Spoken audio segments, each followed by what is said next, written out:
Salut tout le monde et bienvenue dans un nouvel épisode du Bureau des Histoires.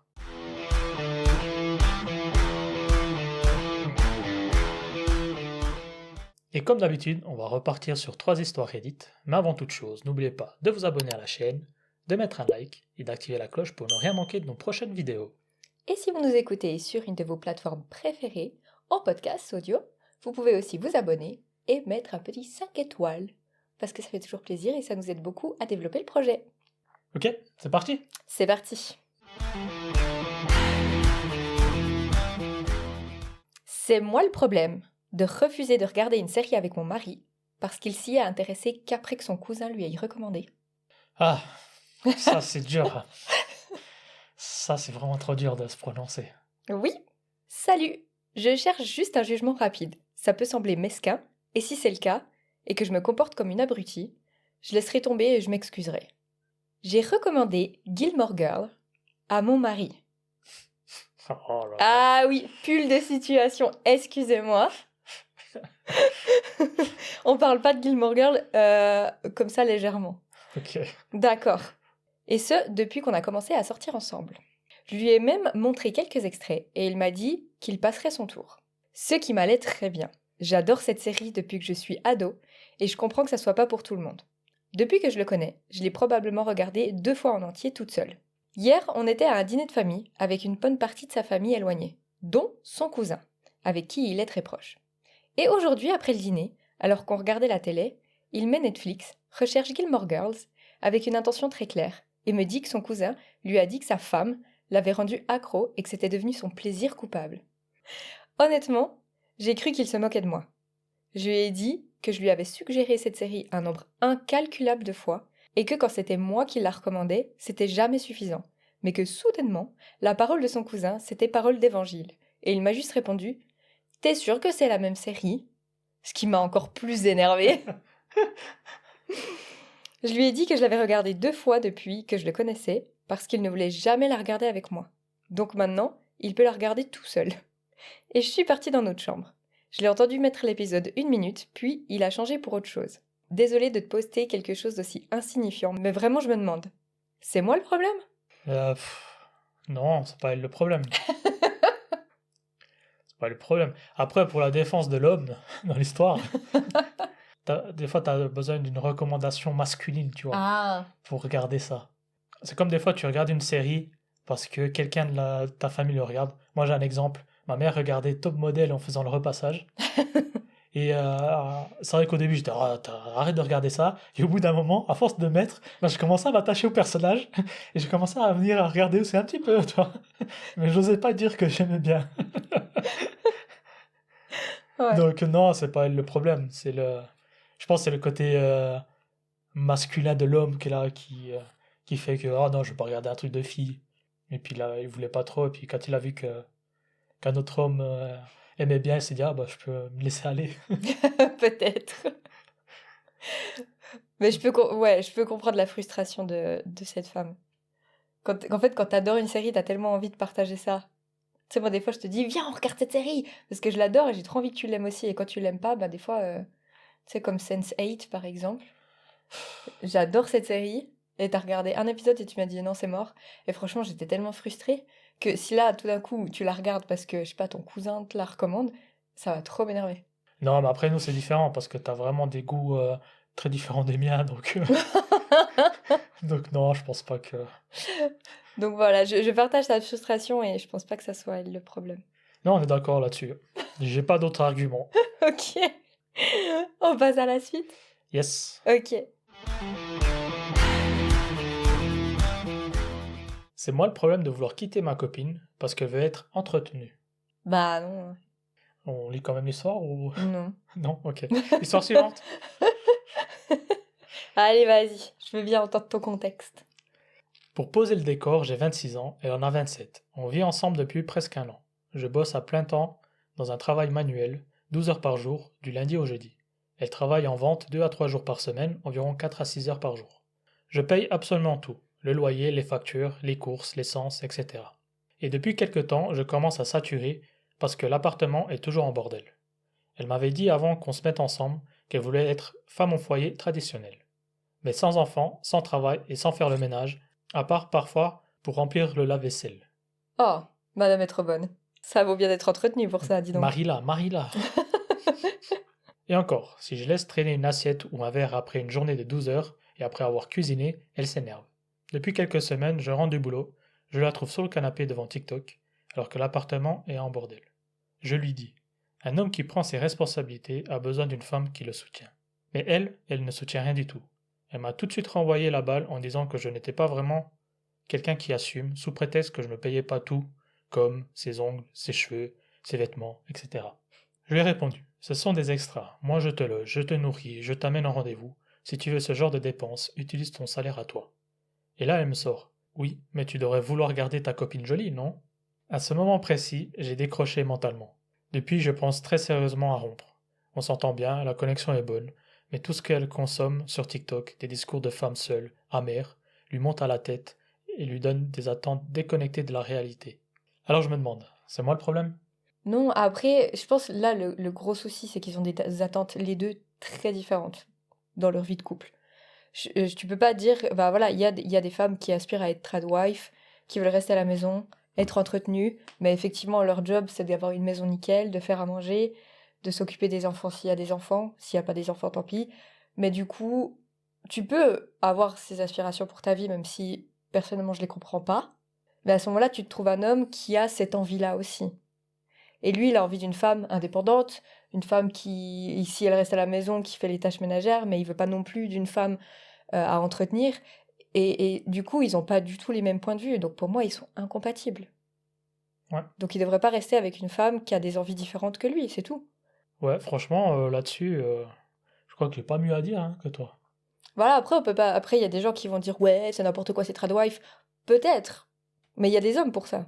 Mais après, ce sont d'accord, c'est pas comme si on les forçait. Donc C'est au pour bout ça. d'un moment, ce sont d'accord de pas travailler, d'être entretenus, etc., que ça leur convient.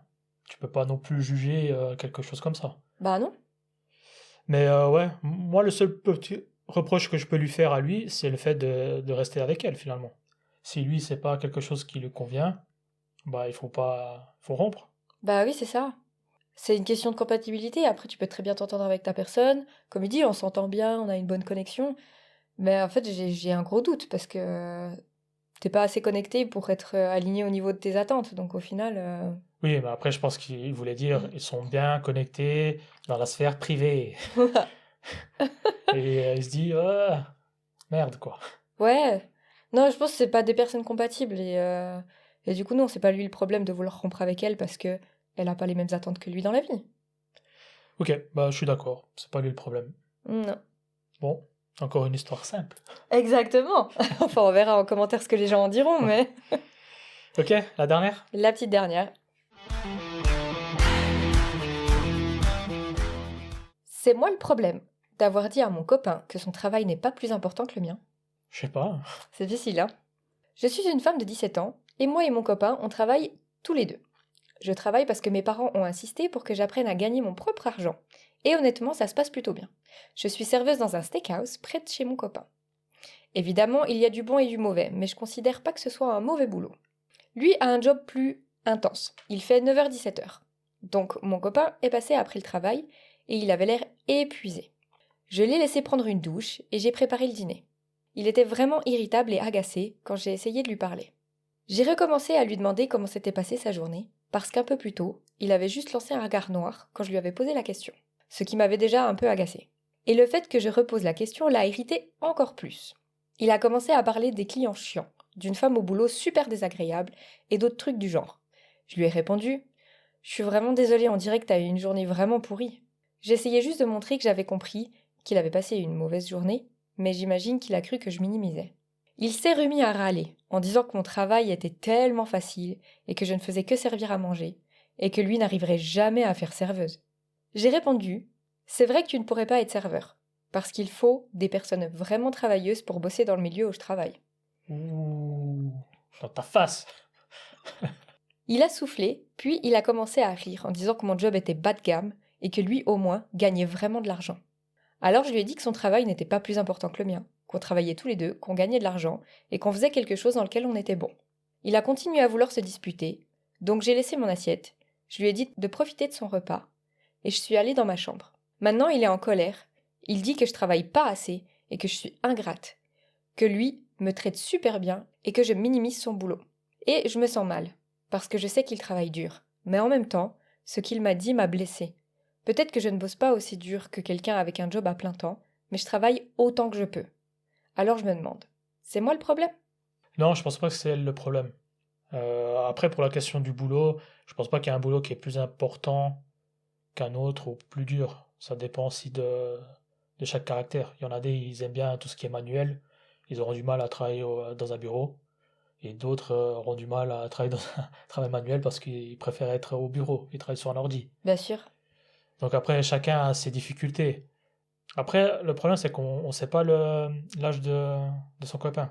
Il a 23 ans. Ah, il a 23 ans. Ok. Donc ouais, après, voilà, 23 ans et 17 ans, moi, ça me choque déjà un peu l'âge. Oui, c'est vrai. Parce qu'encore une fois, si elle a 30 et lui 36, ça choque moins parce qu'ils ont déjà vécu quelque chose. Mais là, elle est très jeune et j'ai un peu peur qu'il essaie de prendre un peu le dessus sur elle parce qu'elle est jeune et la rendre un peu, j'ai pas d'autres mots, mais docile, tu vois, un peu, Ouais, bien sûr. la dessiner un peu comme lui, il veut qu'une femme soit et puis qu'elle se taise, qu'elle ose pas dire telle chose et c'est un peu la vibe que je ressens là dans cette histoire. Elle essayait de le soutenir, quand même d'être là pour lui en disant ah, je suis désolée que tu aies une journée pourrie et tout. Et c'est vrai que je l'ai trouvé particulièrement méchant Oui, c'est vrai. avec elle. Et après, travailler à 17 ans, c'est quand même bien, tu vois ce que je veux dire. C'est des histoires anglaises, donc on sait aussi aux États-Unis, ils font beaucoup d'études, des choses comme ça. Donc du coup, tu te dis, bah, à 17 ans, elle prend ses responsabilités, elle se trouve un petit job et tout. Donc je trouve ça déjà cool de supporter ça, tu vois. Mais là, elle dit pas si elle étudie à côté. En fait, il y a une petite Edith. Ah, voilà. Dis-moi la petite Edith. Tu fais la petite Edith? Dis-moi la petite Edith. Ok, c'est parti pour la petite Edith. Certains m'ont demandé des précisions, donc je résume. Il a 23 ans et il est vendeur de voitures. Ouais, c'est pas non plus le boulot le plus dur du monde, quoi. Eh mec, franchement. Redescends. Au secours. Ok. Là où je vis, on peut arrêter l'école après la 2e année de lycée, pour autant qu'on ait un travail à plein temps, un apprentissage, ou qu'on ait une sorte de formation genre préuniversitaire. C'est pour ça que j'ai un travail à plein temps, entre guillemets, à mon âge, même si en réalité, c'est un poste un peu casual, donc je n'ai pas d'horaire fixe. En général, je gagne plus qu'un salarié à plein temps, parce que c'est comme être sur une liste d'attente. Il m'appelle quand quelqu'un se désiste ou quand il manque de personnel, en plus de mon planning habituel. Ok, fait des heures sup, quoi. Ouais, elle a son planning habituel et puis dès qu'il y a quelqu'un qui manque, Oui. il l'appelle. Je n'ai pas ma propre maison, mes parents ne sont là qu'une semaine par mois parce qu'ils travaillent en ville. Mon copain aime rester chez moi quand ils ne sont pas là parce qu'il trouve ma maison plus grande et plus relaxante que son appartement, qui est assez petit. Mais c'est pas comme s'il n'avait pas de quoi vivre. Il a un lit, un canapé, je suppose juste qu'il préfère être chez moi, pour une raison ou une autre.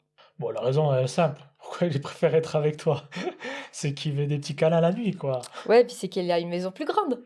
Oui, mais c'est vrai que là, autant à un moment donné, tu pouvais essayer de te dire, oui, s'il a un boulot un peu plus physique, tu peux comprendre qu'il était un peu sur les nerfs. Mais vendeur de voitures, franchement, vendeur de voitures, serveur, tu peux pas non plus dire qu'il y a un truc hyper difficile l'un plus que l'autre. Non, je dirais même presque qu'elle a une difficulté en plus parce que ses horaires sont pas stables. Oui, et elle marche plus, c'est un peu plus physique qu'un vendeur de voitures qui passe un peu plus son temps derrière un bureau. Ouais. Non, écoute, moi pour moi, c'est assez vite vu. C'est lui le problème. Ouais, hein, je le trouvais ingrat là. Ouais. Et bon, elle regardera peut-être pas cette vidéo, mais qui sait? Si elle nous regarde, moi j'ai un conseil de changer de mec. Ouais, quand même, carrément. Et il a quand même 6 ans de plus qu'elle, je trouve ça énorme à 17 ans. C'est vrai qu'encore une fois, 17, 23, c'est toujours un peu plus choquant que plus âgé. Ouais. Mais après, c'est que 6 ans, c'est pas non plus la fin du monde. Si elle est bien dans. Je veux dire, si elle est assez mature, etc., ça peut passer. Et je crois que légalement, il est dans les clous. Donc, Ça dépend dans quel pays, mais en tout cas dans les nôtres, oui. Bon, bah voilà, on est assez d'accord sur celle-là aussi, hein. ouais, on est d'accord sur celle-là. Ok, bah on arrive à la fin de nos 3 histoires, donc n'hésitez pas à nous dire en commentaire qui c'est le problème d'après vous, et puis on en débat avec grand plaisir. On commence à avoir de plus en plus de commentaires sur YouTube, c'est bien. Donc, continuez. Comme ça, on peut débattre. Et puis, pour nous, on s'arrête ici. Yes! On y va comme ça? On y va comme ça. Allez, bye bye. Bye.